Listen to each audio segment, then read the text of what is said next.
Процесс в Швеции над покусившимся на жизни мамы идет в открытом виде. В зале свободно присутствуют журналисты. Но этого нет по другому громкому делу, которое рассматривается в Стамбуле. Процесс над убийцами Умарали Куватова проходит в закрытом режиме. Ровно 8 месяцев назад в Стамбуле выстрелом в голову был убит оппозиционный таджикский политик, лидер группы 24 Умарали Куватов. Вместе с ним пострадали его жена и дети, которые были отравлены во время ужина. Главным подозреваемым стал гражданин Таджикистана Сулейман Каюмов, который пригласил Куватова к себе. После того, как оппозиционер вышел из квартиры Каюмова, его застрелили. По делу об убийстве был арестован Каюмов. 5 его подельников сумели бежать и были объявлены в розыск. Турецкий прокурор потребовал дать пожизненный срок главному обвиняемому. Рассматривается ли на суде вопрос о том, кто заказал Каюмову Куватова?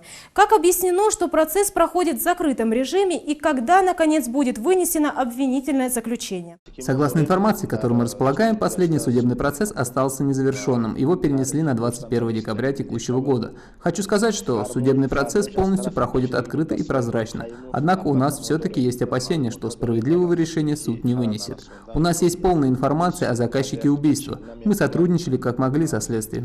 Теперь остается только ждать приговора, после чего мы предпримем окончательное решение о дальнейших действиях по этому делу.